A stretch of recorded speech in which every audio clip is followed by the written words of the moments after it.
Hello, and welcome back to Civilization Education. This week, I will be discussing The Republic by Plato, translated by Alan Bloom. To begin, The Republic is a Greek philosophical work written around 357 BC and Plato's best-known work. Though it is written by him, the main narrator is Socrates, his teacher. This brings up the question of who these ideas truly belong, Plato or Socrates. It is most commonly believed that though Plato highly revered his teacher, these are his own beliefs being spoken through Socrates. This work is made up of 10 books. I was hoping that each book would be its own episode, but given how this script went, it doesn't look like that will be the case. I went down to the Piraeus. In these 6 words, we already have interpretive contention, and how I go about this opening line will set the tone for the rest of this work. Most experts and doctors say that this is about bringing philosophy from on high down to the masses, or down into the grubby parts of the world, meaning normal political life.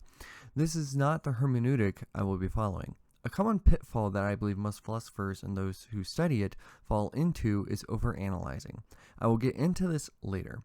Instead, I will treat this as a real set of events involving real people in an effort to avoid said pitfall. Let me ask you this. In going about your life, do you think going to a festival has some deeper meaning? Do you think, if I do this, it will have some importance later? Or me doing this actually implies or means this? No. And philosopher or not, we should expect the same of Plato. They are men first, philosophers second. Going down simply means what it means in all other ancient texts. This describes a change of elevation. Think, the Lord said to me, arise, go down from here quickly, Deuteronomy 9:12, or you have gone up to Jerusalem, 1 Kings 12:28. After visiting the Piraeus, Socrates, on his way to leave, is stopped by a slave of Polemarchus and told to wait for him. The philosopher agrees. Socrates, I guess you two are hurrying to get away to town, said Polemarchus. That's not a bad guess, I said. Well, he said, do you see how many of us there are? Of course. Well then, he said, either prove the stronger than these men, or stay here. Here is the same issue as before. Is this a greater commentary on how those with power, in this case numbers, can't or will not listen to reason? Or is this about how Socrates gives a defense for himself in order to be left to his own devices? Or how philosophers have to negotiate with those in power? It's possible, but I find it dubious. Instead, I believe this is merely a playful interaction between the noble people of Athens and the philosopher. In all of this, so far, let me ask, what is more likely?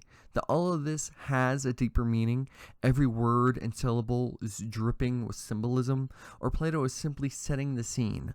One may want to think that going down to the Piraeus is about bringing philosophy down from great heights, or to better the city, or that holding Socrates against his will is a commentary on how the state can't prevent the youth from drawing to Socrates and therefore philosophy. But this only comes across as self-aggrandizement. Later, I will place this very common philosophical error at the feet of Socrates himself. After agreeing to go to the house of Polemarchus, Socrates meets with the father of Polemarchus and has a brief discussion with him. For my part, Cephalus, I am really delighted to discuss with the very old, I said. To avoid sounding repetitive, I will simply say that the interaction between Socrates and Cephalus is nothing more than a simple discussion to finally bring to a close the setting of the story and the start of the thesis of the work, and not the former trying to get rid of the latter because he's too old, and one must be rid of the former things to push progress and learn something new. In fact, at about the middle point of the discussion between the philosopher and Cephalus, Socrates says, Then I was full of wonder at what he said, and wanting him to say a little more, I stirred him up, saying, and the discussion continues.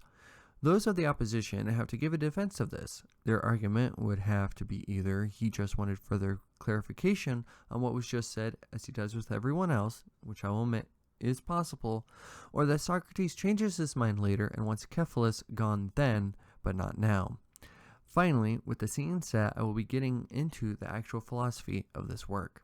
After Cephalus leaves, Polemarchus takes over his father's argument for justice and states that he thinks it is just to give to each what is owed. Not a bad answer in my opinion. The only problem here is there being a big glaring presupposition. This will be a common theme between Socrates and his opponents, and he is excellent at pointing these out. I will get into what Socrates says in a moment, but I want to focus on that presupposition first. While we'll come back to this later, I find it important to cover now because this is what we are trying to define what justice is. Think of it like dominoes. We must trace back to the very beginning to have a clear understanding or dialogue, otherwise we too easily get lost in the sauce. What does it mean to be owed? I will stick with the example given. Your friend lends you a sword when he is of sound mind, but wants it back when he is mad. The question asked, is it just to give it to him? The question that needs asked first, is he owed the sword back? Why not just keep it? You might say it is because that would be stealing, but that is also laden with presuppositions. Those being 1, stealing is wrong, and 2, that personal property exists, allowing for the concept of stealing. Given that this is not the focus of the work, I will not linger on this detail, but I just wanted to prepare and focus your mind on how to be thinking about these things. Also, since Socrates, as I said earlier, is great at handling presuppositions, we can assume that both he and Polemarchus actually agree on this point of being owed. So, Socrates says that he doesn't understand the saying, just to give to each what is owed, because to give a sword back to a man who is unwell, while it is owed to him, clearly isn't just, and Polemarchus agrees. So Simonides, who Polemarchus is quoting, must mean something different.